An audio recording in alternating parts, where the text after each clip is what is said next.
Spoken English tiger में एक बार फिर आप सबको खुश आमदीद। मेरा नाम है समर और आज हम जिन प्रपोजिशन के बारे में पढ़ने वाले हैं वो है बिटवीन, अमंग और अमंगस्ट। इन तीनों का मतलब एक ही है, बीच में या दरमियान में। तो किस तरह से हम इनका इस्तेमाल करेंगे, चलिए एग्जाम्पल के ज़रिए से समझते हैं। और ये एक चार्ट है आपके सामने, इसको समझिएगा।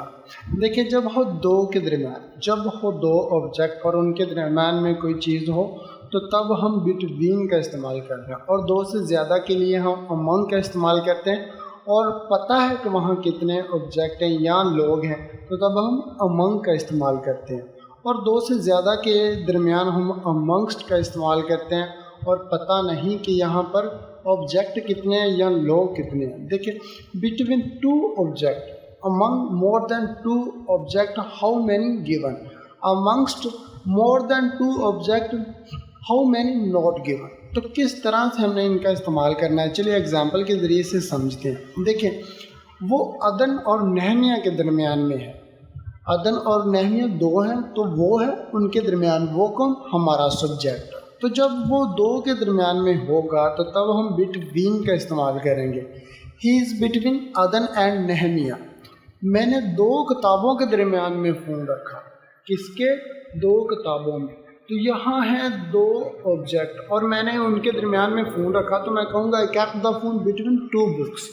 तो इस तरह से आपने देखा कि किस तरह से बिटवीन का इस्तेमाल किया जाता है जब हो दो के दरमियान में कोई चीज़। देखें, अब देखें अमंग और अमंगस्ट का इस्तेमाल किस तरह से किया जाता है या किस तरह से किया जाना चाहिए। देखें, मैं 100 लोगों के दरमियान में था। कितने लोगों के? 100 लोगों के। तो यहाँ मुझे पता है कि 100 लोग हैं, तो जब मुझे पता होगा कि ऑब्जेक्ट कितने तो तब मैं इस्तेमाल करूँगा अमंग का। I was among 100 people. मैं भीड़ में था। कहाँ था? भीड़ में। अब मुझे नहीं पता कि ऑब्जेक्ट कितने हैं या कितने लोगों की भीड़ है, 10 की भीड़ है, 20 की, 50, 100 की भीड़ है। तो जब मुझे किसी चीज़ का इल्म नहीं है कि यहाँ ऑब्जेक्ट कितने हैं, तब मैं अमंगस्ट का इस्तेमाल करूँगा। I was amongst the crowd. Nabeel 4 लोगों के दरमियान में है। कितने लोगों के? 4 लोगों के। तो जब आपको पता है कि वो 4 लोगों के दरमियान में है तो वहाँ पर आप अमंग का इस्तेमाल करेंगे। Nabeel is among 4 people. वो कई लोगों के दरमियान में था। यहाँ पर है कई लोग, मतलब बहुत सारे ऑब्जेक्ट हैं। आपको पता नहीं है कि यहाँ लोग कितने हैं। जिस तरह से आपने देखा कि नबील 4 लोगों के दरमियान में, आपको पता है कि वहाँ 4 लोग हैं तो आपने वहाँ पर अमंग का इस्तेमाल किया। और नीचे नहीं पता कि ऑब्जेक्ट कितने हैं, कितने लोग हैं, तो यहाँ पर एक भीड़ है तो वो उनके दरमियान में था। तो जब आपको किसी चीज़ का पता नहीं है कि ऑब्जेक्ट कितने हैं तो तब आप इस्तेमाल करेंगे किसका? अमंगस्ट का।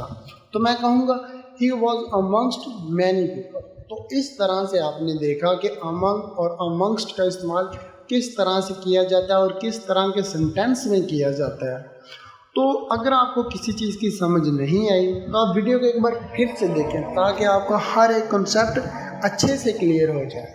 और अगर आपको फिर भी किसी चीज़ की समझ नहीं आई तो आप मुझे ईमेल करें, व्हाट्सएप करें, मैं आपके सभी सवालों के जवाब दूँगा। तो मिलते हैं किसी अगले वीडियो लेक्चर में, तब तक के लिए खुदा हाफिज़। पाकिस्तान जिंदाबाद।